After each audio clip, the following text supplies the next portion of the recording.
And we are live with a very, very special episode of Fleetcast for you today. This episode, we are discussing the TV movie of Doctor Who, and I am joined by the lovely Ben, as per usual, when we talk about Doctor Who, because if you didn't know, we are very, very, very big fans of Doctor Who here. How are you doing, Ben? I am good, thank you. How are you? I'm good. We apologise. Both of us are kind of suffering from hay fevers and colds. So we are a little bit sniffly and we really are sorry, but this is probably one of the only times we can record this today. So Yeah. and it's a special episode because it's daytime. We are both drinking tea Well, and Coke for me, but yeah. we are both drinking soft drinks. We have no beer, we have no wine, we have nothing alcoholic with us because it is 11 a.m. To be fair, we've only had alcoholic once.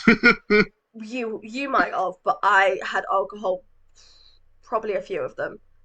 Oh, And okay. obviously, I was normally drinking Coke. and the one that we did with the Christmas episode, I literally just got back from the pub. Yeah, but that's the When best time to do anything. Yeah, so I'd literally just got back from the pub with the some of my friends from the local community. So we literally just literally ran through the door in time for in time for the recording. So what have you been up to this week? What have you been writing? I've not been writing a huge amount because I spent the weekend up at my girlfriend's because it was her birthday. Ah, okay. So I've been busy with other non-writing-y things this week. And then going back to work after a week off and finding that there is a load of stuff needed sorting. So thankfully, it took me Monday, Tuesday, and Wednesday, but I got there in the end. You got there in the end, which is a positive. What What have about you? I been writing this week? I've been writing quite a lot on SS Mary Rose because I've got quite a lot of new players and I'm trying to include them in the story, even though this mission is quite timey wimey. So a lot of them have joined after the mission started. Been trying to do a little bit of back post to include them because it's a Mm, mission that we didn't really expect any new players, but most welcome. mm, Yeah, it's a little bit difficult. Atlantis is just rolling along. Avalon is just rolling along, which is so much fun writing in 1992 because in 1992 I was 4 years old, and I very much remember the 90s with a little bit of fondness. So it's been nice to write sort of in that era, and then Power Rangers Solar Force. It's just plodding along, and but obviously you've not had any time to write, so we've not really got much further on that. But yeah, I also I've the most recent tag that you put in. I very deliberately I looked at it. I'm like, I could probably jump in with something here, but it feels like it's just you and I playing table tennis with that one at that's the okay. moment. That's okay. We can play So table tennis. yeah. And then I have actually, which I haven't spoke to you about this, I don't think, but I have spoke to our new player and worked out how to get them in. Oh, that'd be exciting. That's definitely a conversation for after. That's a private conversation. Yeah. Um. So yes, Cue music.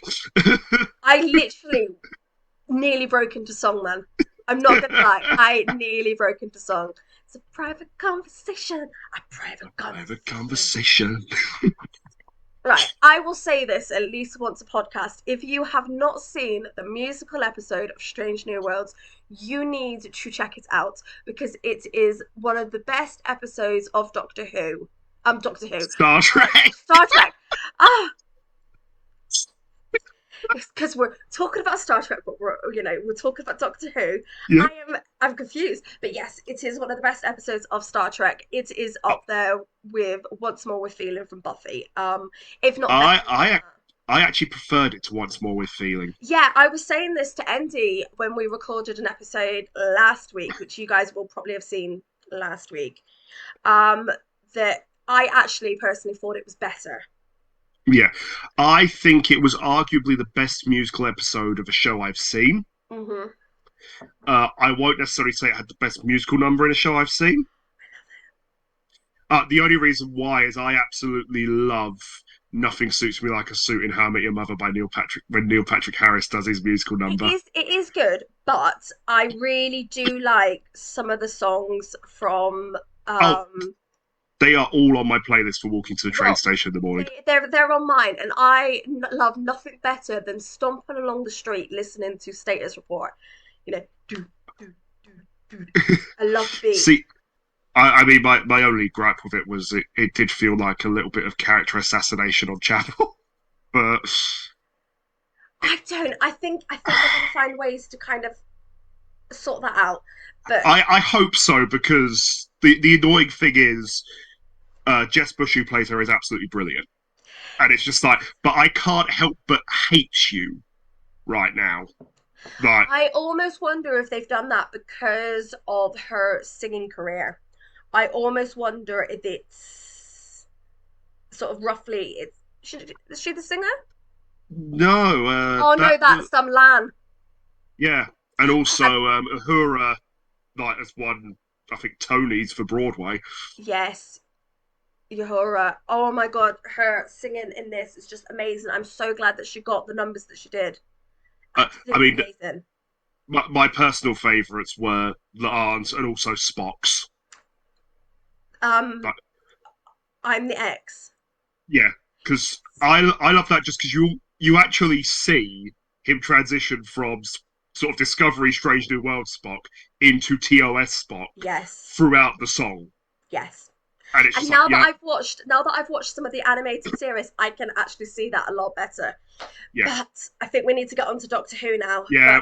But quick disclaimer, the opinions that are expressed in this episode are ours and ours alone. They do not represent the Fleet Council. They do not represent any of the games that we're on. They are literally mine and Ben's personal opinions. They might differ from each other. And if they are not your cup of tea, just move along. So, getting into the Doctor Who movie, I have some facts around this movie that I would like to share with you because I think they're really quite interesting. So, uh, do you want to did turn this into a game? okay, right, you Let's tell me. see how many of these I actually knew, and Okay, I'll okay. So, did you know that the TARDIS set reportedly cost $1 million to construct? no, I knew it cost silly money, but I didn't know it was $1 million. Yes, the hospital sets that they used were also used by the X Files. No, that one I didn't know. Did you know that Christopher Eccleston and Peter Capaldi both declined to audition for this film? I thought that one was a rumor. No. Okay, the Seventh Doctor's costume, Hmm. the only original part of it is the hat. Yes, I knew that because Sylvester McCoy had been fighting for ages to get rid of, as he called it, the plague of question marks that was the sweater vest. Yes, okay, let's have a look. The wife of Bruce, the ambulance driver, is played by Eliza Roberts, who is the wife of Eric Roberts, who played the Master. That one I did know. Okay. It was the second Doctor Who story to be broadcast in the US before being shown in the UK. What was the first? The Five Doctors. Because it showed 2 days before, it showed 2 days in America before it was shown in the UK. And thankfully, the internet did not exist then. Yes, that's what I mean. Okay, let's have a look. What else have we got? The Dalek's voice during the opening moments was that of the director. I didn't know that. The what other ones have we got? Okay, the movie is the only time the Seventh Doctor is shown using the sonic screwdriver. Yes, because they stopped using it after Tom Baker left purely because the showrunners felt that it had become a Deus Ex Machina Yeah, and was basically being used to fix too many issues. Funnily enough, somewhat like the psychic paper was used during Christopher Eccleston, David Tennant, and Matt Smith's run, to the extent that it almost didn't appear during Capaldi or Whittaker's, aside from the one joke with Whittaker where it says about her being the lord of something, yeah. which they then reused with Tennant. Did you know that the following people auditioned and were considered for the role of the Master? Scott Bakula, David What? Bowie, Chevy That's it. Chase, Tim Curry, Timothy Dalton, Ben Kingsley, Christopher Lee. Who else have we got? Bill Murray, Leonid Nimoy, Kevin Spacey and Who? Patrick. Kevin Spacey. No, before that. Oh, Leonard Nimoy. You said Leonard Nimmer. It's because I've got a tongue tie, man. And Patrick Stewart. They were all considered for the role. I didn't know most of those. Okay, Paul McGann and Sylvester McCoy are the only British actors in the production. Yeah, I knew that one. This movie also features the Doctor's first kiss and starts A bit of a trend. yeah, the trend. Yeah, Um let's have a look, what other one? which ironically featuring his first kiss is almost as awkward as the joke in Dragon Ball Super, where Goku, a man with a wife and two sons, has to ask what kissing is. Okay. Despite its reputation as a flop, the movie attracted over 7 million viewers in the UK when it was shown, and it was the highest rated drama that week. Yeah, it just wasn't well received in the US. Yes. Which, yeah. And Yeah, my final fact is it's the first ever Doctor Who to be filmed outside of Europe. I didn't know that, and I've got one to add. Okay. And this comes from an interview that I saw with Paul McGann once. Okay. They actually had both him and his brother audition for the Doctor. And Paul McGann point blank said, I'm pretty sure they saw one of us in something and they couldn't remember which one of us it was. So they just asked us both to come in. Yes, that was another fact, but I was trying to pick the best ones. So yes. So this film. Shall we go through the process? Do you want to go through how this film goes, or would you just like to pick our favourite bits out and the best bits? I think it's a tricky one because half of the good bits don't make sense without the rest of it. Okay, so we'll just go. It We'll just go through the film then. That's absolutely yeah. fine. Okay, so the film starts with the Doctor in his seventh version of himself. He's basically transporting the Master's remains to Gallifrey via the TARDIS after the Masters have been executed by the Daleks. So, Which, cool. which it's very disappointing we don't see the Daleks there. Yes, but that is down to Right. rights, yes, Yeah. which is a bit of a theme throughout this film. I think it's very much around rights and who owns what, and it's a Mm. hot mess, to be fair. So on the way to Gallifrey, the doctor is carrying a box, which is basically the Master's remains, and the box breaks open and an ooze leaks out, which infects the TARDIS. And the Doctor is forced to make an emergency landing in San Francisco's Chinatown on the 30th of December 1999. Yeah, also, can I just take a quick sidestep on a detour here? What is it with 1996 and movies with ooze monsters?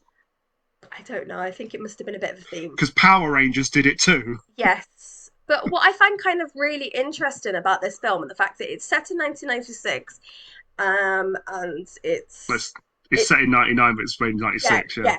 But obviously it came out in 1996, but obviously the process started back in 94. So this film is it's nearly 40 years old. Started in 94, so it'd be nearly 30 years, or 30 years ago they started making it this year. Yes, sorry. I can't add just a love of money today. Um, but I Yeah, just stop making us older. well, no, I was this is the problem. I was trying to calculate for my own age, and I came out with 40, even though I'm not. I'm 30. I'm going to be 36 in a few days. But yeah, I just think it's really fascinating that this film is nearly 30 years old, and I really hope that when we get to 2026 that it gets some real love, Mm. and it gets a little bit of appreciation because I am. I'm really hoping for like a 30th anniversary Blu-ray. yeah, or we get some more Paul McGann love because I think Mm. as this film goes on that people will see, and if they are watching it, you'll just see that I feel like this movie is wasted on him because he deserved so much more. Yeah, they just need to start doing a Eighth Doctor series. Yes. Like you've got Disney money. Make it happen. You've got Disney dollars now. Yes. And obviously the doctor comes out of the emergency materialization. Is that the word that I'm trying to use? Yeah. Emergency So, materialization. but obviously, he appears in Chinatown and he exits the TARDIS and he is shot down by a gang that is Yeah. chasing Chang Li, who is a young man who's part of a gang in Chinatown. And, who is played by an actor who turns up in bit parts in so many sci-fi shows. It's unreal. Yeah, I didn't realize until I was doing a bit of research on this film because it's been a very long time since I've seen it, but just how many parts that he plays. He turned up as two different control room people in Stargate, one in SG-1 and one in Atlantis. Okay. I He didn't turns. realise I'm pretty that. sure he turns up in Battlestar Galactica at one point. I know that he was in Sliders. I know that he was in Highlander. Yeah, I'm trying to think I what didn't know he else. was in Highlander. Actually, Yeah, I've not watched the series all the way through. it's the series. He else is in Battlestar Galactica. He's in Arrow. Um, Yeah, he's actually in a lot of. Well, we'll talk about that yeah, slightly further along because I think he kind of um reveals a little bit of the plot further yeah. along. But yeah, no. So obviously Lee calls an ambulance and escorts the doctor to the hospital. But as the ambulance appears, the ooze from the TARDIS, which is the Master, comes out and follows them in the ambulance, which I find a little bit strange. So this is my one of my issues with this film is Let's see if you've got the same one as me with this scene. okay, why the ooze? Why is it ooze? Why is it a snake? Why is the Master able to do this, but he's not been able to do it? That's true because previously, when he ran out of regenerations in the Fourth Doctor era, he was just a decomposing living corpse. Yeah, so I And don't when he was out of understand. regenerations in End of Time, although he wasn't out of regenerations, he just that was a whole other thing. But Yeah. he was just continually X-raying himself. Yeah, it kind of just this is my biggest issue with this film. It's the The continuity. continuity. Yeah. See, my biggest issue with this scene, and it's a real nitpick, but we've got the ooze comes out of the keyhole, which we see later on is a fake keyhole hiding the actual TARDIS keyhole, Yeah. and it's just like I think there's that's very much a nitpick, but because I didn't notice that. it, But yeah, that was actually my biggest bugbear with the scene because I was just like, but that's not a real keyhole. We see literally in an hour's time, this is not a real keyhole. yeah. It just I find it just strange that they took this approach with it, that they picked an ooze monster. Yeah, it was a strange one. Yeah, and Um, obviously and I think half of it was for the jump scare where the ooze monster comes up as the stake thing later on, which yeah, is minor spoiler there, but yeah. it's very much in service of that jump scare. Yeah, I think it is. And obviously, as it kind of goes on, we get to the hospital, and the bullets that the doctor has been shot with are removed by Dr. Grace Holloway.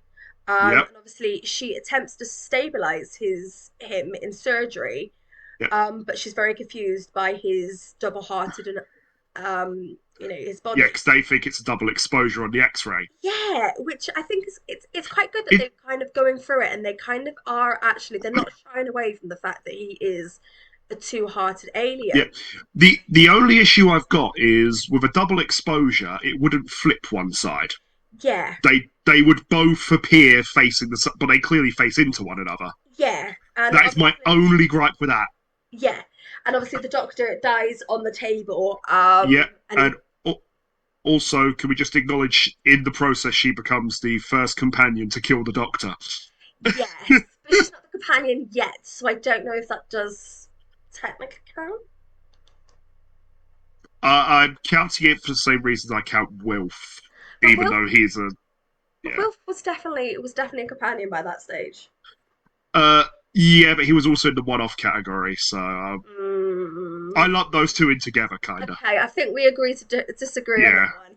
But yeah, so it kind of, the doctor goes to the morgue, and Lee steals his possessions. So he steals the sonic screwdriver, he steals the key yeah. to the TARDIS. Which, by the way, is a really nice way to not have the Doctor have sort of all of his gadgets and Yeah, gizmos right off the bat, and to actually make him have to think things through and yeah. be a bit clever. I kind of really like the fact that he doesn't use his sonic screwdriver.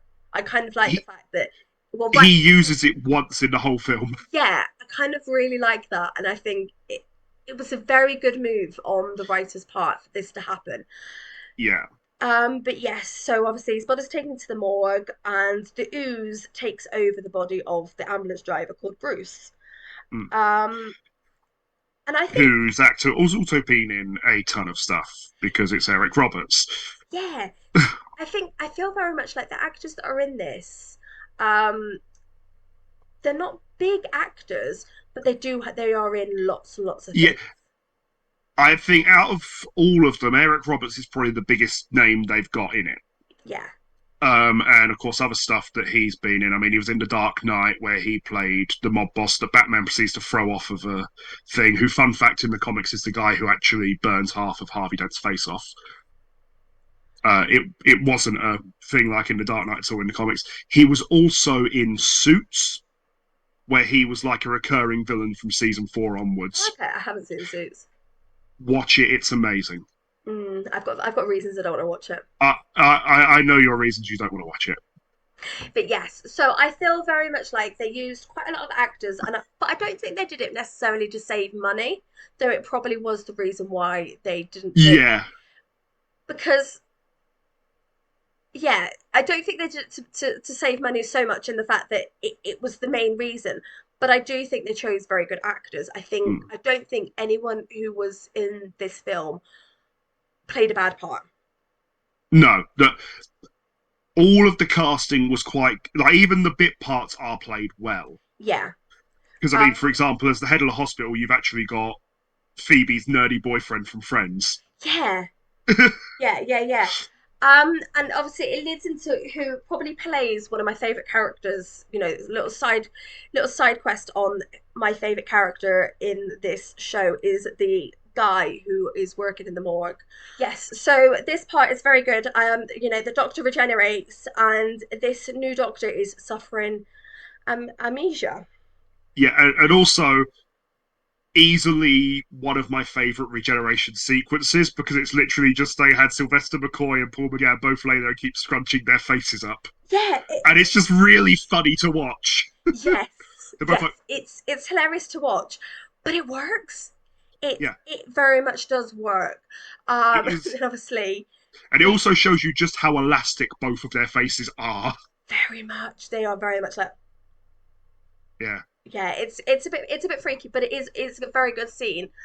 And obviously Paul McGann's doctor wakes up. He is inside this morgue locker.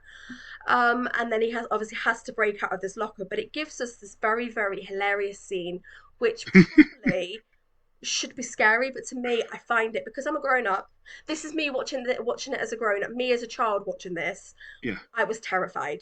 Obviously, the morgue operator can hear banging, and he's like, "What is this?" And obviously, he goes to investigate, as you do. yeah, He goes in, and the doctor is literally pounding this door, yeah. absolutely Which pounding. this scene, it's interesting for a couple of reasons. First of all, it's the first time we see any indication there's a load of excess energy left over after he regenerates because he's literally sat there The going breath, like a kettle yeah, the breath. because it's even making like a steaming Yeah, noise. yeah. I, I, Um, I've got my and notes here. also the sheer amount of force it would take to batter down a solid steel door like that Yeah, is insane. yeah, Like the fact that he is able to do that, and also all of this is he's literally wearing a bed sheet, which is hilarious, yes. and also everything is done in parallel with like the old 1940s or 1950s Frankenstein. Frankenstein. It's actually, I think it's I think the 1930s one because it's the one that's not even edited or anything. It was the one that Hmm. used to go around in the 90s in America. It's one of my notes. Um, Oh, okay. I thought it was like 40s or 50s. mm-mm.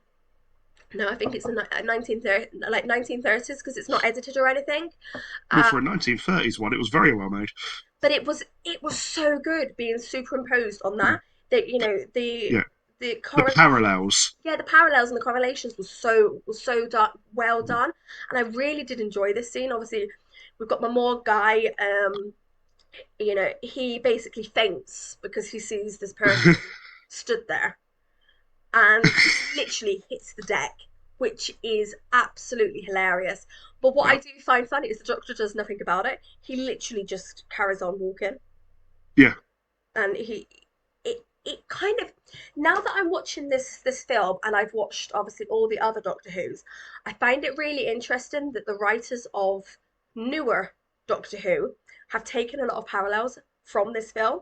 So we've Mm, got we've got the scene where the Doctor is literally walking through this abandoned part of the hospital, and then he sees all these mirrors, mm. and he goes, "Who am I? Who am I?" And it reminded me very much of the scene from Deep Breath with Peter Mm. Capaldi, when Peter Yeah. Capaldi is there and he's going, "I've got angry eyes, I've got angry eyebrows. Why? Who am I?" Yeah. It's very, very Uh, well done. yeah, I mean, whenever I think of the Who Am I stuff, the Capaldi one's a good analogy. I also always go to the Christmas Invasion when he comes out of the TARDIS after the "Did you miss me?" And the thing is, there it's a very different kind of Who Am I because it's very tongue in cheek, Yes, but it's like, well, am I this? Am I this? Am I this?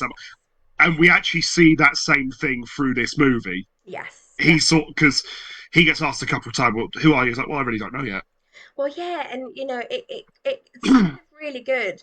And what I kind of like is it leads to the scene where Grace is basically, she's trying to work out what had happened, because she is a very good surgeon. She's a heart surgeon. She is very good at her job, and she takes Mm, losses very, very seriously, that she wants them investigated. But yeah, the hospital don't want to lose her, so they basically try and cover up the doctor's yeah, death. And they burn like his scans. But Grace very much is like, well, no, I'll resign, and she does. yeah, And it leads to the really funny scene where the doctor is, he recognizes her after he's got dressed. yeah. And And his only comment is on the piece of music she was playing. yes, and it's such a good scene, and I think it kind of shows the doctor coming into himself. He's Mm, very much not like Sylvester McCoy. He's still got some undertones of that doctor, but he's very much trying to kind of um understand. find his feet. Yes, yeah, and it's a really interesting scene, that obviously Grace meets the doctor, and she is very much not convinced that And he's very freaked out, understandably. yeah. He is coming across as a crazy man, and he is wearing sort of a fancy dress costume, like literally a fancy dress costume that Well, he yeah, sold. because obviously he's stolen it from Which, the hospital's which laundry room. again, stealing clothes from a hospital. We've seen this Matt before. Smith. Yeah, literally, my notes say Matt Smith scene, which I think is just as I've said, genius of the New Who writers, Mm, stealing scenes from this film to try and yeah. include it in the canon. I think it's so well done. But I find this part a little bit strange, that Grace then decides to take the Doctor home after she's seen him take out Pull the out heart the monitor. probe, Yeah. So she, which this does actually create an interesting point because they heavily imply, particularly in Stolen Earth, that it's actually dangerous to be anywhere near him, sort of around when he's regenerating, because of the fact that obviously you've got this massive yeah, energy burst. But here we see this little, supposedly quite fragile probe has survived it, yeah. which is an interesting Which is one thing. which is one of my issues with this film. I feel like they've taken bits of the continuity that they want, and they've kind of, yeah, it's not quite gelling how I think it could be. And I Mm, think if it was wrote now, I don't think some of these issues would would would come up. would come up. I think they would have taken a slightly different approach to it. Um, but then it leads to the scene where Lee has taken, obviously he's taken the stuff from the You've doctor. missed the Which scene have I you've missed? missed one out. What's one? The bit where the master goes to the hospital to find the doctor, Yes, because this scene was the one that creeped me out as a kid, because he's literally sat. Because obviously the master is breaking yes, down Bruce's body. yes. Like his body is falling apart because it But can't this deal with him this being in is it. actually what they wanted to do. They actually wanted Bruce's body. They wanted to decompose it like they did in the, what season was it, with the doctor, the master, where he was decomposing.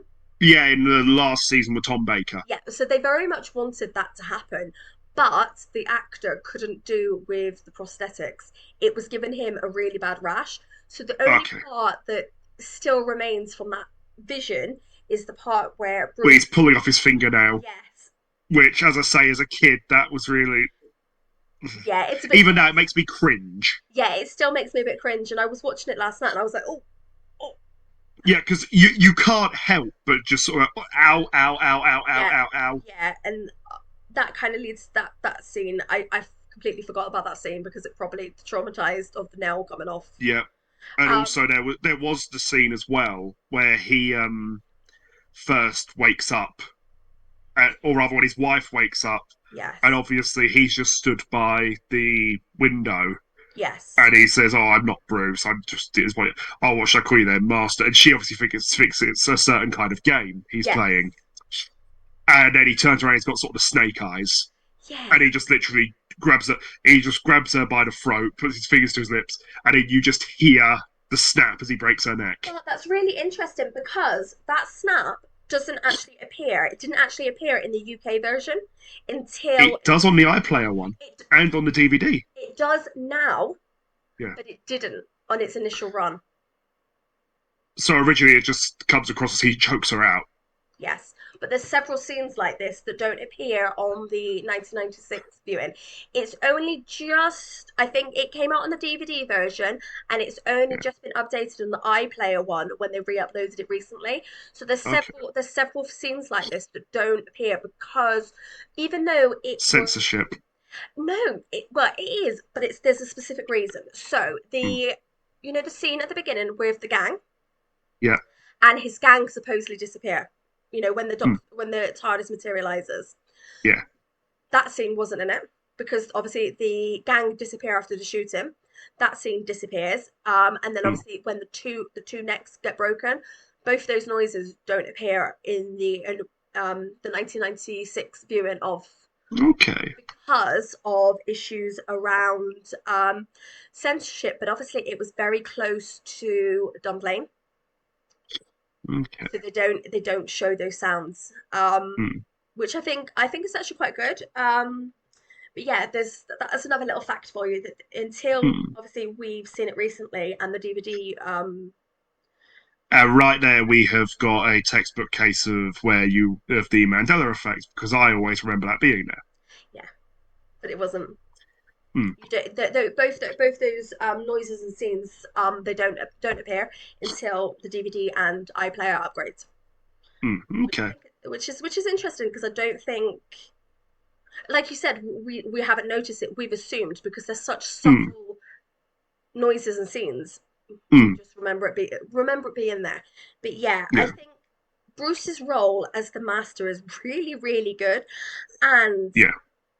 what I like is the fact that he has the sunglasses on constantly, because obviously Yeah. the lenses used to hurt his eyes. And as someone Yeah. who wears hard contact lenses, I Mm. can 100% understand Uh, why he's wearing glasses. the But thing is, also, it makes it feel very much like the Terminator.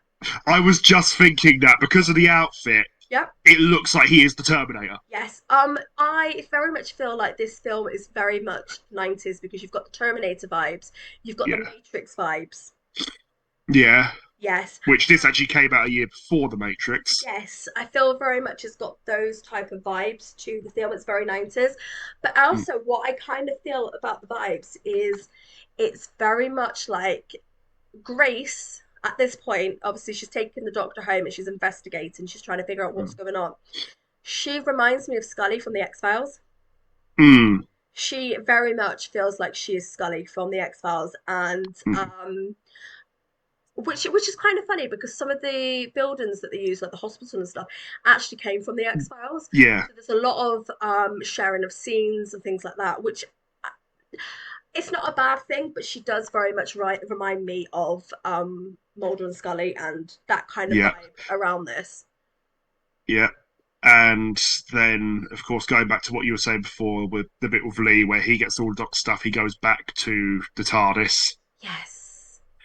um, which is where we get more shots of this very nice interior with the Eye of Harmony and everything. But also, we get a really nice little throwback. Do we? Yeah, Go on. uh, because of course, this is where Fruity Boy turns up, Yes. and he offers Lee 2 bags of gold dust. Which, of course, the only reason why the Doctor keeps gold dust, it's not for bartering or anything like that. It is Cybermen. because gold dust kills Cybermen. Yes. Yeah. And it's just a really nice piece of continuity there. Yeah. Because But if it were for bartering, it'd be gold coins or something like that. yeah. But what I find really interesting about this scene is one, the TARDIS is absolutely massive. Yeah. The Absolutely. TARDIS, we've only just got a TARDIS bigger than it. I wouldn't see this is the conversation I actually wanted to have with you. I do not feel that the TARDIS that we have now is bigger than that one. I do, just because I feel like size wise, it was the same kind of size as Matt Smith's second one slash Capaldi's one. No, it feels just so much bigger than that one. Please no, I am referring exclusively to the control room. I'm not including I the feel other chamber. I just feel like it's massive compared to absolutely Mm. massive compared to the ones that we've seen. But I do also think this is where the start of the grunge phrase comes in. Yes, because it's got a very steampunk aesthetic to it. Very steampunk. Yeah. And also, I love the idea that this is also the first time we see the library is in the control room. Because, of course, he had that again with Capaldi. Yes. It's a beautiful, absolutely Mm. beautiful interior of the TARDIS. I I actually prefer this interior to Chris Eccleston and David Tennant's. Really? Yeah. Uh, I'm shook here and I'm stunned that you think yeah. that. No, I prefer it to Chris Eccleston's and David Tennant's. I prefer it to Matt Smith's first one, Okay. which is actually probably most comparable to it because that was also very, very steampunk. Yes. I'm Um, surprised. and I prefer it to be fair, the only control room in my mind that matches this one is Matt Smith's second one slash Capaldi's one. I'm stunned. Yeah, I did not think that at all. I am not that much of a David Tennant fanboy that I can't accept where something is aesthetically better. Okay. I very much like Christopher Eccleston and David Tennant's TARDIS. So Mm. I don't agree. Yeah. But I do like this TARDIS more than pretty much every other TARDIS Mm. from the older Doctor Who, apart from the The first one, because I think apart from that which one? the first one with the first Doctor. I really like the Tom Baker Peter Davison one. I think they're good, and I Yeah, think they're all very individual designs. But yeah, I think the movie one yeah. it's better. But I Yeah. think it's maybe Oh, because they've got more budget. yeah, It, it kind of it yeah it just kind of it just the vibe I really just love of it. yeah. It actually there is one other TARDIS that I would probably put on the same level as this, which is ironic because it was literally they put a backdrop on David Tennant and Chris Eccleston's one, the War Doctors, which is literally David Tennant's one with the round things. Oh, the round things! I love the round things. Everyone loves the round, even the Doctor loves the round things. Do you know something? When we do the timey wimey will, I really really want the 50th to come up. I really want that to be our next one. But we'll But have yeah, I to mean, see because there is 179 entries in it. are there that many New Who episodes? Well, yeah, that's including the specials and stuff, and that's with me merging two-part episodes. Oh wow, I thought there were less. I thought there was only about 150 total. No, What did you do with the flux? I had to separate that one. Okay, that because that is a Yeah, no, really tricky one because it yeah, is a no, full cereal. I had to separate that one because I don't think it's fair us putting that all together. Ironically, what I would probably suggest there. Well, I'm not changing the With, timey whimey wheel now. okay, I was. No, I did consider putting it into two parts. I, And I might do if the flux doesn't come up, I might put it into two parts. I was actually going to suggest just when the flux comes up, just do two at a time and do them 3 weeks running. Yeah, we could do. But let's Because see. where it's just all episodic, all serialized, even it kind of has to go together. Yeah, so yeah, okay, we could do that. Yeah, That's not bad. That's not a bad shout. See, we yeah, compromise. We're a team here. yeah. Team Oh, Doctor sorry, got to Who. readjust. No, no, my cushions at the back. Okay, so getting back to the Doctor Who TV movie. So we've got Lee who now has broken in. Well, he hasn't broken in because he's got the key. He's got Yeah, inside the TARDIS. Which I find kind of strange because I feel like I've missed a scene when I was watching this. How did the Master get into the TARDIS? my big issue is Lee leaves a fair bit before him, Yeah, but he arrives within like a minute of it. yeah. I find it really confusing that was am I was I watching this Right. wrong? Do we see a scene where the Master gets inside the TARDIS? No, we don't. My theory on this has always just been Lee didn't close the door properly. Yeah, it could. Yeah, it could be. But it just But felt a then, bit by the strange. same merit of where the Master keeps saying here that the TARDIS really likes him, surely the TARDIS would just slam the door in the Master's face the second he turns up. Yeah, yeah. So I find that a little bit strange, but obviously And because actually, that could have. Sorry, but hey, carry on. that could have been a really good comic relief moment. Yeah, Just have the TARDIS trying to close the door and the Master pushing against it. but I don't think they kind of have the comic relief in this episode. Sorry, in this movie because it's not an episode. In this movie that we expect from later Doctor Who's and previous Doctor Who's. I very much feel it's its own vibe. Yeah, it fits into, as you say, its own little Yeah, its own little bubble. microcosm. Yeah. Um, and but what I do find quite funny about this scene is the fact the Master convinces Lee that it's the Doctor. His TARDIS, his body that Doctor's in, and he literally just inverts his entire plan. Yeah, it kind of Which just yeah. I kind of like it because it lets the Master explain his plan while also manipulating this boy, Yeah, and and you know, it's and he does it very, very well. He doesn't like mind control him at this point. It's nothing to do with well, well, apart he from doesn't mind control Leah. So, actually, no, he correction. There's a bit does. where it implies he's doing his hypnosis thing that particularly Roger Delgado's master used to Yes, do. which I find quite funny that we hark back to that. And Yeah, obviously he convinces Lee that the Doctor has stolen his original body. He also persuades the uh, Lee into opening the TARDIS's Eye of the Eye Harmony, of Harmony, which which it is a black hole. According to Laura, it's a black hole that every single TARDIS is connected to, mhm, which is actually what it draws power from.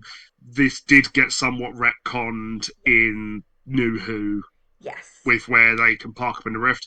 My theory is that up until Time War runs on the Eye of Harmony gets destroyed during the Time War, so it has to be converted to almost like replacing the like because the easiest way to describe it and just use a summary that the Doctor gives in series two when they first go to Pete's world, he says it's like diesel in a petrol engine.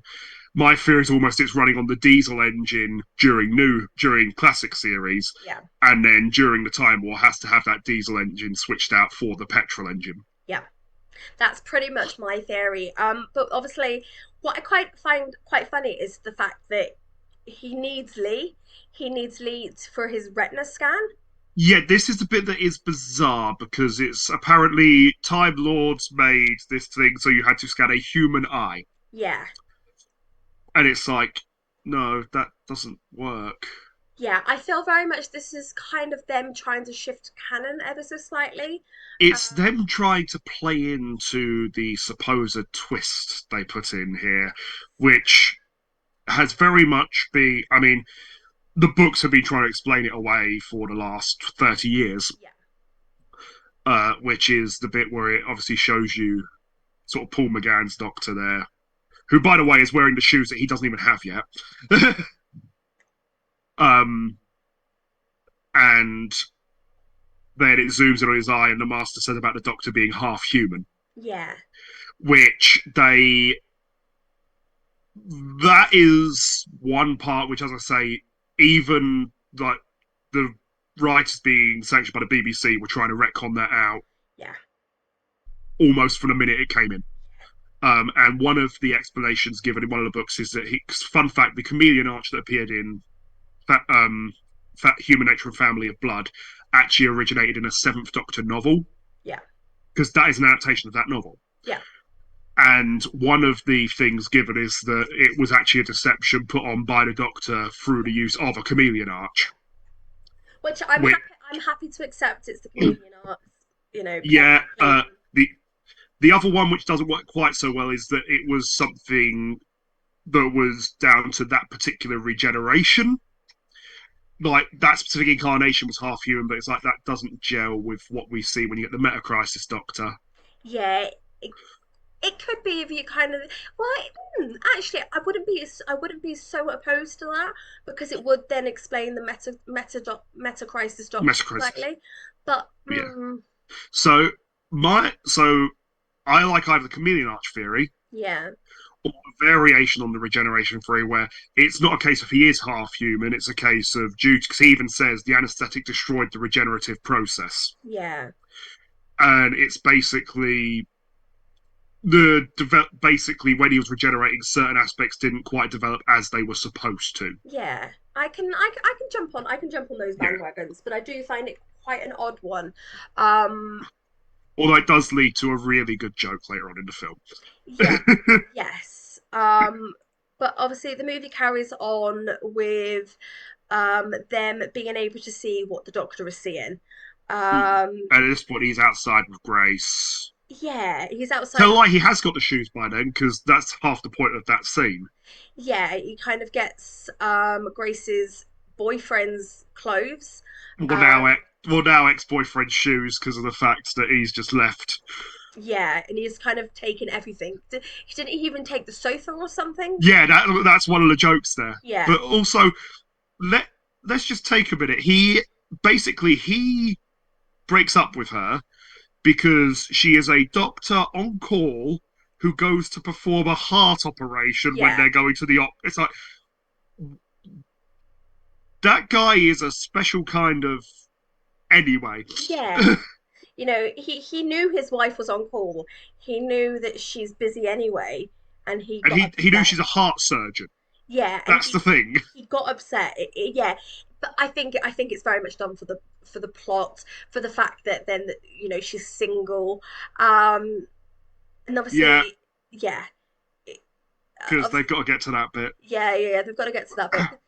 Um, and obviously they're outside, and the master has opened the Eye of Harmony, and the doctor is flooded with memories, and Mm. he remembers. But then he Mm. then remembers that the master is on Earth, and Well, the bit that's interesting here is, and it's sort the film contradicts itself in a little while here, but it implies at the same time as the master is able to see him, he is able to see the master, yeah, which of course calls back to the whole contact thing they used to do in the classic series, which they used again during Spyfall.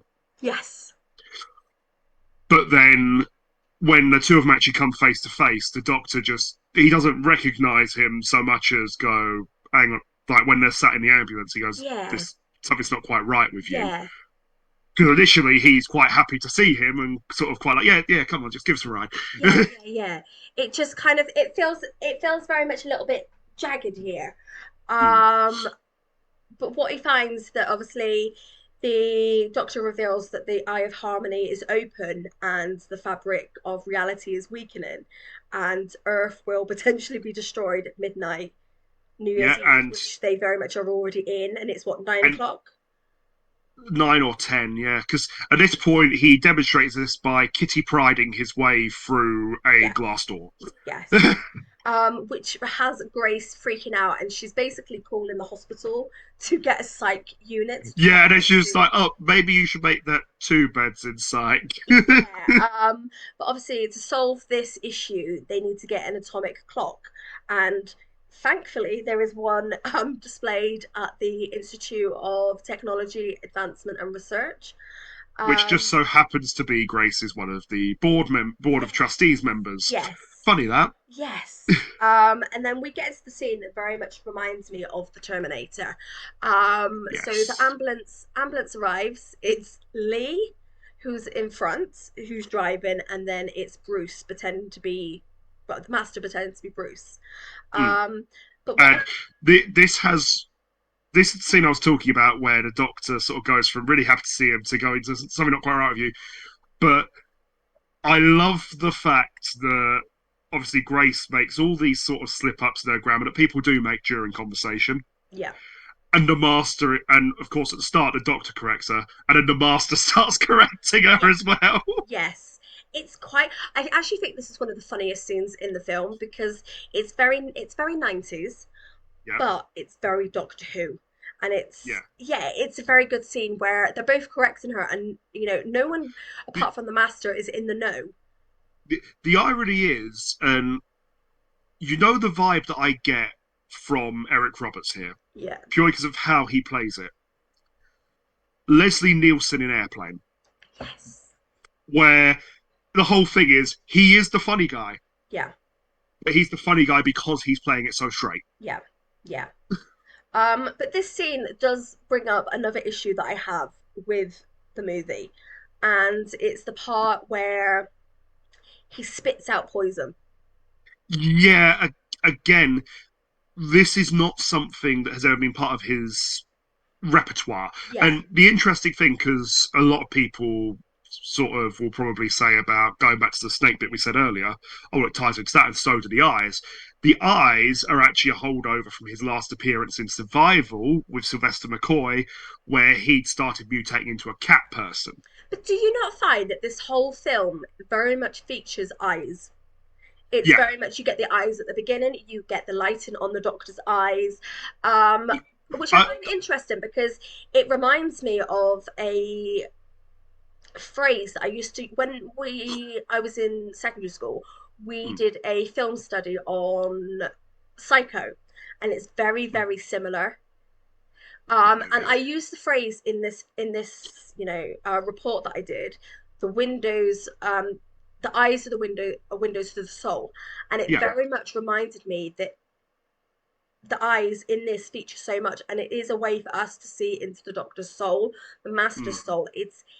It's very very good, and I didn't realize until I was rewatching it last night just how much eyes feature in this. Yeah, to be fair, there's only one film I can think of that used it more. Clockwork Orange with Malcolm McDowell. Yes, but I very much think that leads into something later on. Yeah, which, by the way, sidestep, can we agree that Malcolm McDowell would have been a very good pick for the Doctor at some point, or the Master? Yes, very, very much. But, Right. but yeah, no. So this is the issue that I have with this scene is the fact that we have this poison blasting out of the master's mouth. Master's mouth. Yeah. So He's now a spitting cobra, guys. yeah, that's very much what it is. It's very much like he is a cobra. And Well, obviously, funnily enough, the snake that he appears in the form of is a cobra yeah, it because just it's very got the much. hood. Yeah, it just strikes me as very odd because it's not one of the master's abilities, as you said. Mm. Um, but Grace and the Doctor escape. They cause a bit of mayhem with a police officer. They steal a bike, Yeah. and then a chase in happens between the Doctor and Grace and Lee and the Master following them in the ambulance, which leads to the Institute, which I think is quite funny because this scene, from what I can gather, they kind of had to change a lot of it in filming because of obviously how much it was going to cost. Yeah. Which gave us the scene in the stairwell. Hmm. Um, sorry, did you want to say something? You look like No, you wanted no, to. go on. So you know the scene in the stairwell where they've got the fire hose. Yeah, So that scene originally was meant to be completely different. It was meant to be out in the open with all the yeah. extras. They were meant to do it out there. But obviously, to save money, they chose this scene instead. Because of the fact that they just have to have the four guys there, Yes. all gooed up, because we got to have our goo. Yes. Like, Yes. And also, how long? Like, did the master go there first to goo these guys up, or did he just happen to bump into them in that stairwell yeah, as he's on his way into the party? yeah. It just kind of. I feel like some of the scenes are out of order. Um, but Yeah. I do think when they were getting to this stage, it was very much to save costs. Hmm. Because and they were doing things very very quickly because they only had a 30-day shoot for this whole film. Yeah. And they only did it in and they only did it in 25 days to save costs. That's impressive. Yeah, so literally this is, and obviously it was all filmed in Canada, in I want to say Toronto and Victoria. Yeah. It was very much done very very quickly to Yeah. save costs and to Yeah.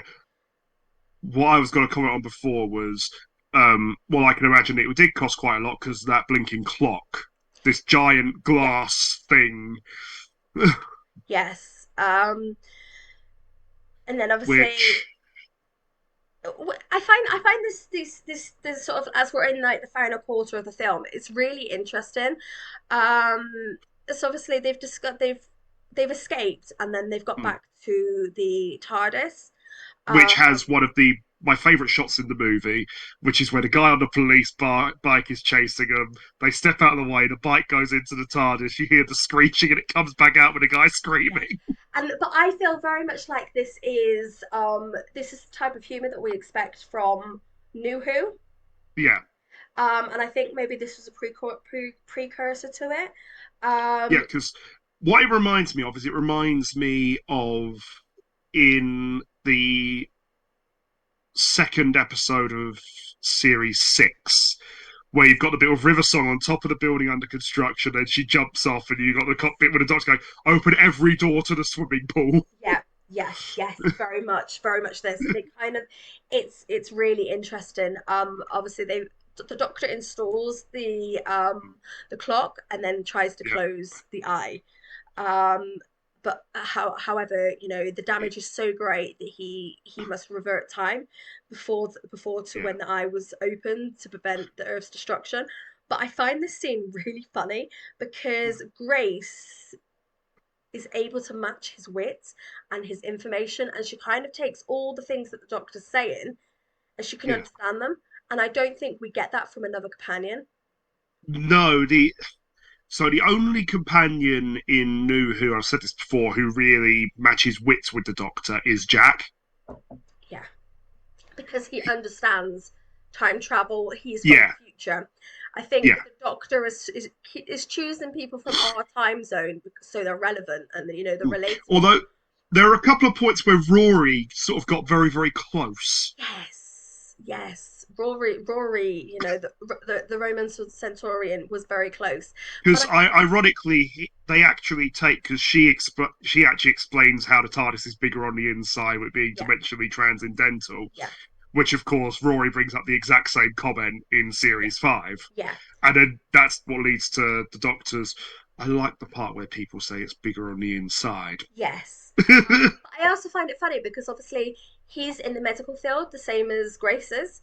So I think Mm, maybe it's around the training and yeah, you know how medical people's brains work. You know, yeah. he's a nurse. You know, I think maybe it's that logical that they have in them.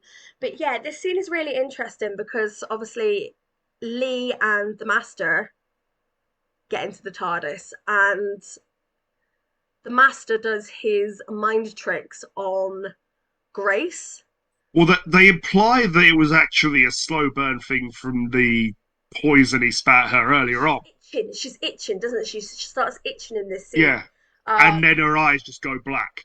Yeah, which was a bit freaky, I'm not gonna lie. I think this Yeah, might that was something like a horror movie right there. Yeah, I think that when I watched this scene when I was younger, I think this is the scene that scared me the most Yeah. because Also, I'm amazed we don't get a second regeneration here because she literally smacks the Doctor full force around the head with a hammer. yeah, she proper slams him, which leads into the scene that I think is very, very reminiscent of Clockwork Orange when Yeah, he's because he walking puts the Doctor in the and sort it's of the Iron eyes. Maiden-y thing. It's the eyes. It literally, I can remember watching this scene when I was younger, and I kept thinking, it looks like the DVD, it looks like the VHS my dad has of Clockwork Orange. I can remember saying Mm, that to my dad really, really clearly because I think this was a movie that I watched when I was probably way too young. I don't think I watched it when it originally came out, but I remember watching it. what, Doctor Who or Clockwork Orange? You definitely wouldn't Oh have God, watched no, not Clockwork not Orange when Clockwork it came Orange, out. not Clockwork Orange. I've never actually seen Clockwork Orange. Um, The- right, so it's not my type of it, film. I'm not a I'm not big into sort of horror-y things, Yeah, no, which of I'm course not. that does technically fall into. Yeah, But I do think if you like psychological, it's very, very good. see, that's why I don't. The only film that Okay. I would ever watch that has been psycho, like that type of thing, is I've Yeah. watched Psycho because Psycho, I love the original Psycho. Psycho is one of those movies you've got to watch. That's the Yeah. thing. And American Psycho, I've only ever watched that once because I am in love with, well, I used to be in love with Christian Bale.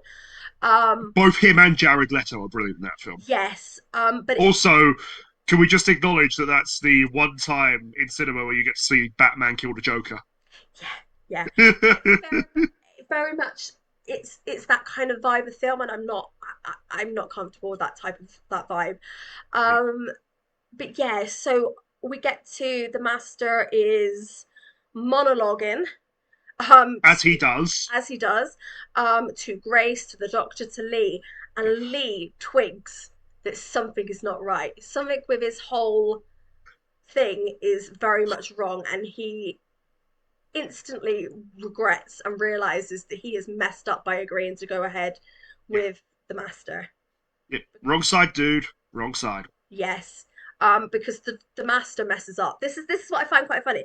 The master messes up when he says something.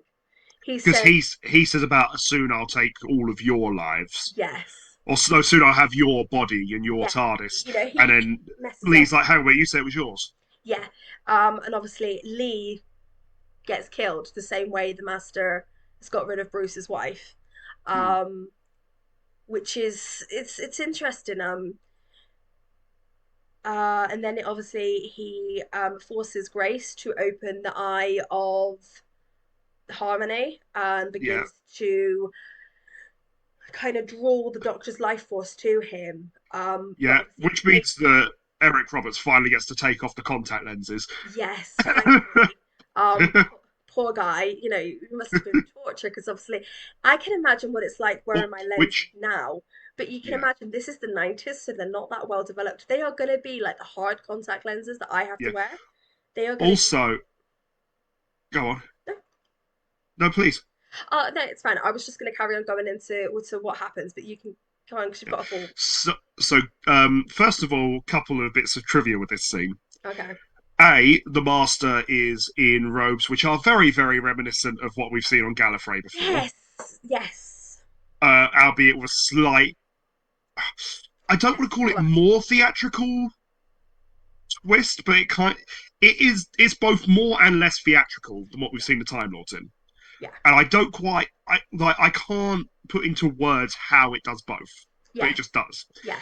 But interestingly, on set, apparently, because obviously it's in the early mid 90s, Eric Roberts would poke fun at anything where a guy's doing anything somewhat unmasculine, somewhat effeminate. Yeah. But apparently, according to both Paul McGann and Sylvester McCoy, who for whatever reason happened to be on set when they were doing this, uh, the like one of the things that Eric Roberts loved was parading around in these robes. But supposedly he was a nightmare to work with on this film. Yeah, Yeah, he was an absolute nightmare. The fact that Paul McGann and Grace Holloway's actress have mentioned this numerous Daphne times. Ashbrook. Yeah, they've both mentioned this numerous times that he was a nightmare to work with. So I can imagine, that he, yeah, he was like that.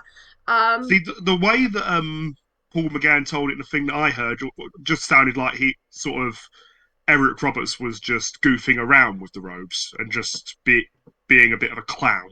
Yeah. I think it was I can't remember where I've seen it. I've watched an interview recently where they were both saying that he was a nightmare to work with. It might have been it was like that. But that wasn't the vibe I got that I got that he was a bit of a pain in the bum. Um Yeah, as I say, this is from this one quote from this one interview. It's like a 2 minute I bit. but yeah, no, I very much did like the robes because I felt it very much led into what we see later on in New Who. Mm. You know, It's a good bridge point between the robes you see on the Time Lords in the classic series and what you see on them in New Who. yeah, it's very much, and I feel very much this film, despite its continuity issues, is a bridge. Yeah, I do very much feel like it is a bridge between the the classic Who the and New Who. the thing I love is you could put it in. You could put it in with either one, and it does not stick out. No, what Like, I've left my notes somewhere. I don't know where I've put my notes, but what I kind of like about this film is how, it's how it starts. It kind of tells you all the information that you need to know. It doesn't yeah, it gives you a very very basic overview of Doctor Who as a concept. mm, And the first 10 minutes, you could jump into this film without having seen the classics, because I hadn't seen the classics when i yeah, when i first watched it, I because believe. it. Well, as I told you before, I'd seen some of them on reruns with my dad, and I was very confused when it Yeah, was Sylvester McCoy and not Tom Baker. yeah. I feel very much like it's a good jumping point for any Doctor Who fan, and I think that's probably Mm, why it was best for us to pick this film mm, first, because it is very much a bridge between classic and new, and it mm, gives it gives an overview, and I think it's very good for any type of fandom to have that every now and then, to have mm. a especially a fandom that is 60 years old. It's to have a starting block like this. Well, yeah, because even when this came out, this was by the time it came out, Doctor Who was 33 years old. Yeah. Because it came out 30 years after Patrick Troughton had first come in as the Yeah. second Doctor. Yeah. I think it's a very good starting block for anyone. Um, is there anything else you want to say about this about the scene before we get into like the final couple of minutes of the film? Aside from it's very well made. I like the bit where obviously you got the Doctor chained up to the thing. Um, when you say find a couple of minutes, do you mean after they've dealt with the Master or before? Just that we're Okay, still dealing with the master. okay, so let's just keep going then, Okay. because I was about to jump ahead there. Okay. So yeah, so Grace gets out from underneath the master's control, and she completes the circuits to put Yeah, the TARDIS in a time holding pattern which prevents the apocalypse. Um, which, by the way, has the funniest bit ever where the Doctor says you need to establish temporal orbit, and she gets like, temporal orbit. What the hell's a temporal orbit? Like, yeah, yeah, because he just expects her to know. yeah, because obviously we've had the scene previously where she knew what she was talking about, and she's very much like, I don't know everything. Yeah. She then obviously goes to free the Doctor, but the master kills her. But this has given the Doctor enough time to free himself. Well, yeah, because she got one of his arms out, so he Yeah, then frees himself and proceeds to run down to close the eye yeah. after having a little scuffle with the Master. Well, I wouldn't say it's a scuffle. It's a bit brutal at points, you know. Well, Um, yeah, the Master tries to club him to death with the like post. yeah, and obviously the thankfully the Doctor gets the upper hand and pushes Hmm. the Master into the Eye of Harmony. Well, no, it's Um, the Master charges at him and he sidesteps him. yeah, yeah, he It's kind not of even he put because he tries to save him. well, yeah, yeah, but obviously he does kind of go into the eye. Yeah. And then you get that thing of him just sort of rotating around while screaming. Yeah, Very, very 1990s. yeah, it is very 90s, but I think this film is very much very very 90s at points. I think there's a lot Yeah, of points that are you're like, yeah, haven't yeah, aged well. yeah, Yeah. Um, which then I think is quite it's good that that we get to the part in this where I think it kind of shows Doctor Who at his best, where Mm. the Doctor closes the eye, and then he's able to revert time back a few minutes, undoing both Lee and Grace's death. Yeah, I've always had a minor nitpick with this scene Yeah. purely because, and actually the entire premise of the final act, because the whole thing has always been the TARDIS interior itself almost exists outside of time. So him going back shouldn't actually change anything whatsoever Yeah. because it's within the TARDIS that's gone back. It's like unless you're going to land in the TARDIS itself, Yeah. But I think this is plot. I think this is plot armor. yeah. And the thing is, ironically, that would have created an entirely different issue because they establish in the classic series the one thing that you must never ever do with the TARDIS is land the TARDIS in itself because you will end up creating a causality loop which Yeah, you will and never ever be able to escape from.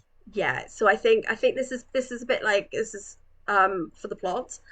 But Yeah, I think it's a nice thing because I don't want to lose Lee or Grace. yeah, because Um, the TARDIS brings them both back to life, and letting the Doctor make a witty remark about how the TARDIS is incredibly sentimental. well, yeah, I think the old lady, she is a bit sentimental. Um, Obviously, and then we get to kind of like the final scene where the Doctor is preparing to leave. Lee Mm. gives him back all his possessions, and he finally gets Except for away. the gold dust, which the Doctor tells him to keep. Yeah, the Doctor And then tells him, here, the Doctor does something that he's been doing throughout the film. He keeps giving people hints about what their future's got. He yeah, does it with the boy at the institute. He's like, "Oh, when you're doing your midterm, answer the second question, not the third. The third looks easy, but you'll make a mistake on it." yeah, And then Grace keeps trying to get him to tell her about her future. And at the end, he says, "Well, do you want me to?" And she's yeah, like, "No." But obviously, with Lee, he just says, right, next Christmas, take a vacation, yeah, go wherever you like, just don't be here." yes, which is quite interesting. Obviously, and then Grace, he offers Grace the opportunity to travel with him, but she refuses, which I think is the right thing. I don't think Mm, she's ready yet to be in his world. mm. And obviously we get another kiss, and then the Doctor departs alone in his TARDIS and resumes his His sleep, travels his with, captivity. yeah, and with the record starting to skip on the same part as it did Yeah. before, which the only way that could be better is if anyone would go, "Oh no, not again." Yes, which I think is good because obviously I think it's very well done.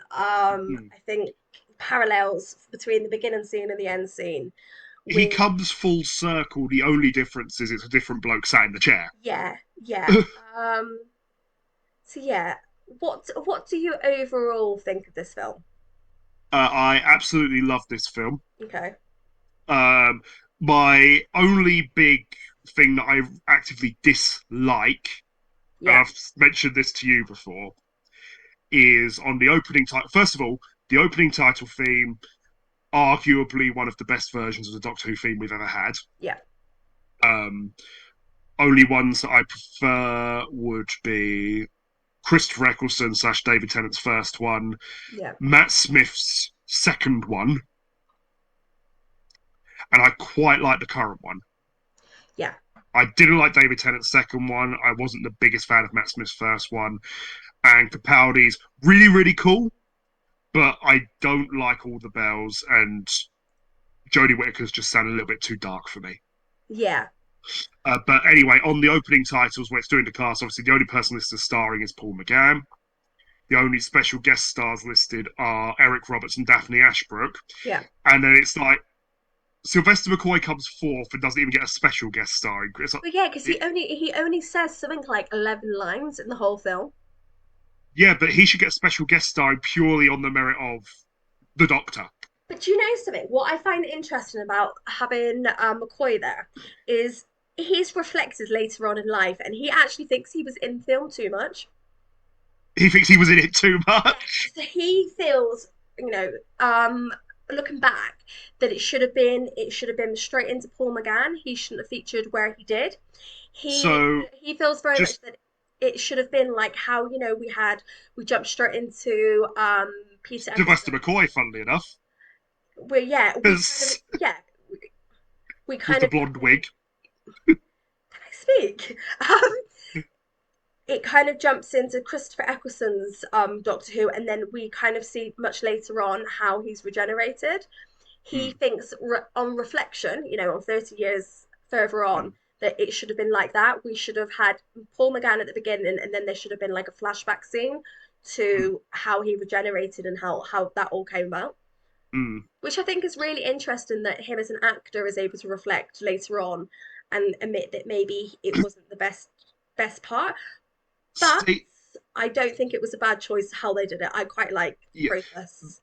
the way that I would have gone about if you were going to do that, and it's where I go into my own little fan fictiony bit, is you do the flashback, you do the bit to how the Master ends up dead.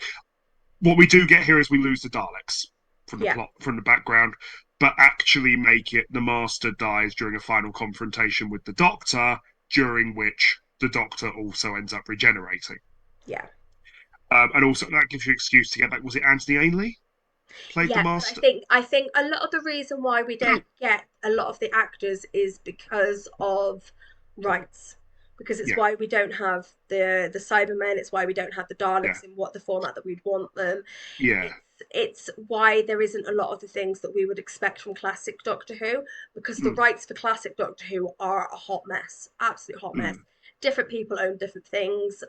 Because it used to work in much the same way as older Star Trek did, where the writers would maintain the rights to things, to the extent that Terry Nation's was it grandson Yeah, tried to be a spoilt little so and so and stopped them putting the first couple of episodes on iPlayer. yeah. So it's very much, and Terry Nations actually features quite a lot on a lot of these issues, which is really sad because I think he's come up with some of the best stuff. Yeah, Um, and but it is what it is. But yeah, I think this is why I think this film is ever so slightly a bit of a hodgepodge of different concepts yeah, because of the rights. mm, But how many scores are you going to give it? 5. Five. Okay. Let's and well, you can't see the scoring, but I've given you five McGanns out of five. Four poor McGanns because I think he deserves his own scores because he's brilliant. Funnily enough, half the reason why it gets 5 is because Paul McGann is just absolutely brilliant in it. Okay, so my scores are slightly different. I'm gonna give it a four. Okay. Okay, I'm giving it four because oh, that's the wrong one. I don't um I don't think it deserves as many because of the continuity issues. And that is from me.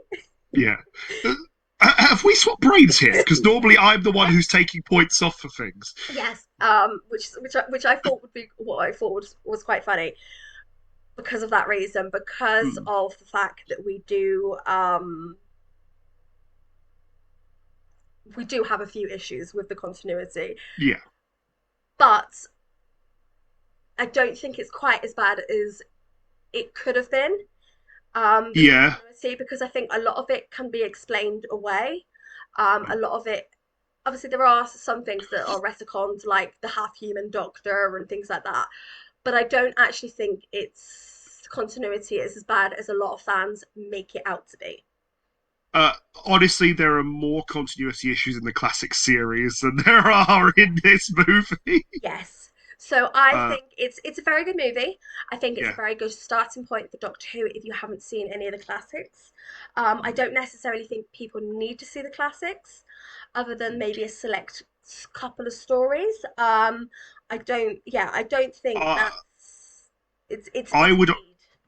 yeah, I would honestly say the only ones you need to watch to have this movie really make sense with some of the character dynamics are Terror of the Autons, Yeah, which was the introduction for the Master originally. yeah, Um, then jump ahead to um, Logopolis, Castrovalva, or basically Tom Baker's and Peter Davison's start, which is yeah, where they introduce the idea of what the Master will go to when he's dying.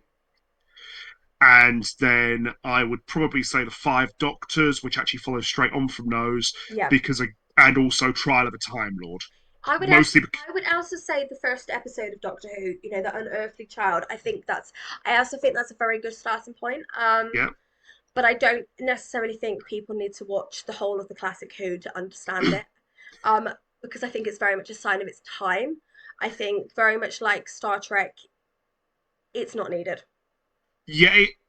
It's funny enough. It's funny you bring up Star Trek. It's like with the original series because I openly admit I love the original series because I grew up watching the Yeah, old VHS tapes my dad had.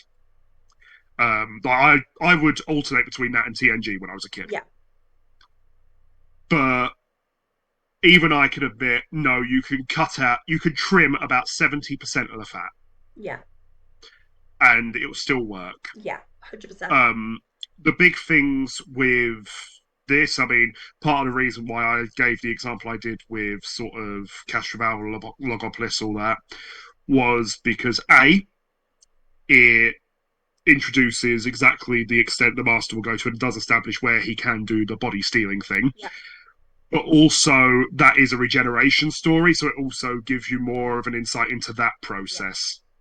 So it ticks a lot of the same boxes as this movie and yeah. explains a lot of the same things.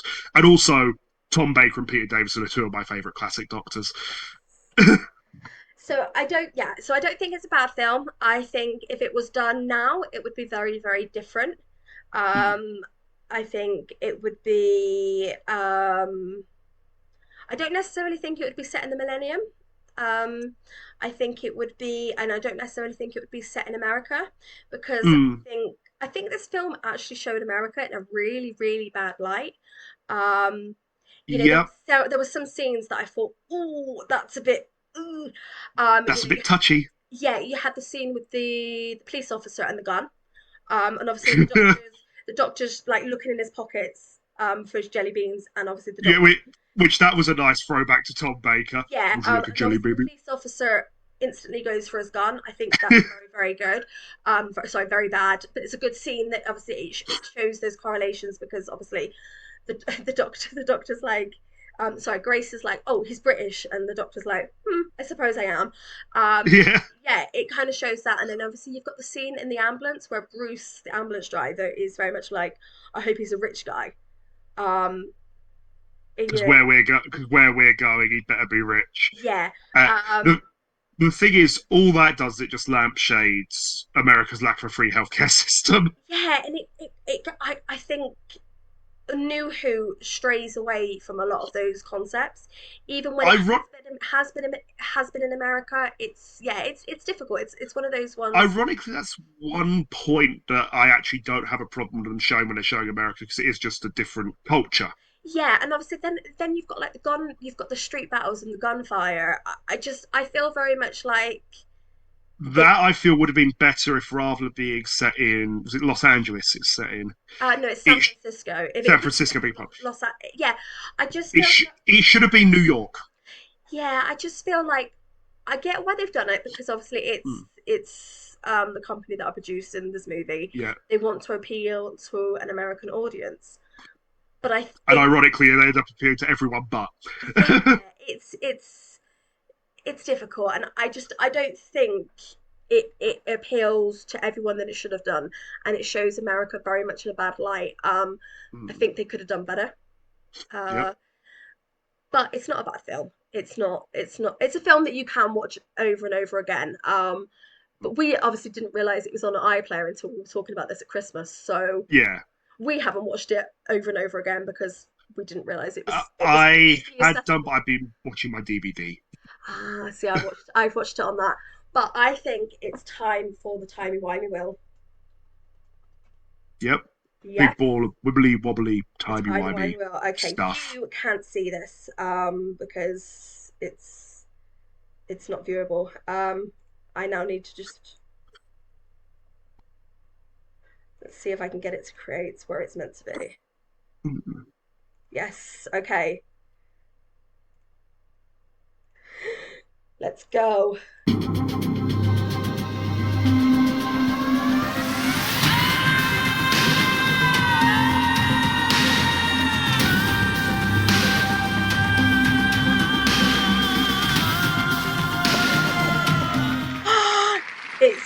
Oh, it's the Revolution of the Daleks.